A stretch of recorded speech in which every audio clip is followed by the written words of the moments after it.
செதிரு தேங்காய் அப்படிங்கிறது எப்போவுமே விநாயகருக்கு உடைப்போம். இது எதுக்குன்னா சகல பாவங்களையும் தோஷங்களையும் போக்குது. நம்ம செய்கிற செயலில் தடை வந்துச்சுன்னா அது ஏற்படாமல் இருக்கிறதுக்கு, அதை வராமல் தடுக்கிறதுக்காக இதை நம்ம உடைக்கிறோம். இந்த தேங்காய் உடைக்கும் போது இந்த காய் எப்படி உடஞ்சி சுக்கு நூறாகுதோ அதே மாதிரி நம்மளுடைய அகங்காரம், ஆணவம், கெட்ட எண்ணங்கள்லாம் உடஞ்சி தூள் தூளாக ஆகணும் அப்படிங்கிறதுக்காக தான் இதை நம்ம உடைக்கிறோம். விநாயகருக்கு செதிர்க்காய் உடைக்கிற வழக்கம் புராண காலம் ஆரம்பத்துலேருந்தே இருக்குது. மகோர்கடர் அப்படிங்கிற முனிவராக விநாயகர் அவதாரம் செய்கிறாரு. காசியப்ப முனிவரோட ஆசிரமத்தில் தங்கியிருக்கிறாரு.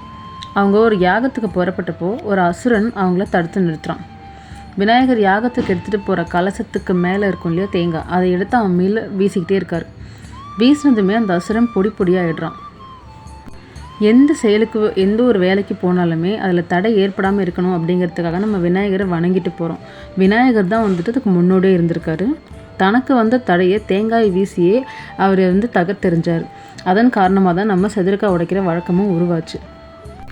இந்த செதிரு தேங்காய் உடைக்கும் போது செய்யக்கூடாத விஷயம் என்னென்னா 1, 3, 5, 7 இந்த மாதிரி ஒத்தப்படையில் தான் தேங்காய் உடைக்கணும். 2, 4 ரெட்டைப்படையில் உடைக்கக்கூடாது. பெண்கள் செதிரு தேங்காய் உடைக்கக்கூடாது. அதுவும் ப்ரெக்னெண்ட்டாக கர்ப்பமாக இருக்கவங்க உடைக்கவே கூடாது. இப்போது எத்தனை காய் உடைச்சா என்ன பலன் அப்படின்னு பார்க்கலாம். பொதுவாக நினச்ச காரியம் நடக்கணும், எந்த காரியமும் தடை இல்லாமல் நடக்கணும். எந்த தடை வந்தாலுமே அதெல்லாம் தெரிஞ்சுட்டு போயிடணுன்ட்டு வழிப்பிள்ளையாருக்கு நம்ம எப்பவுமே ஒரு காய் உடைப்போம். அது பொதுவாக உடைக்கிறது. ஒரு கோயிலுக்கு போயிட்டு வேண்டிட்டு நான் நல்லா இருக்கணும், குடும்பம் நல்லா இருக்கணும், எல்லோரும் நல்லா இருக்கணும் அப்படின்னா ஒரு தேங்காய் உடைக்கலாம். நமக்கு வேலை கிடைக்கணும், நம்ம வியாபாரம் நல்லா நடக்கணும், நமக்கு உடல் ஆரோக்கியம் நல்லா இருக்கணும் அப்படின்னாக்கா 3 தேங்காய் உடைக்கணும். நல்ல உயர்கல்வி, நல்ல படித்து நல்ல வேலைக்கு போகணும், நல்ல படிப்பு அமையணும் அப்படின்னு சொன்னால் 5 தேங்காய் உடைக்கணும்.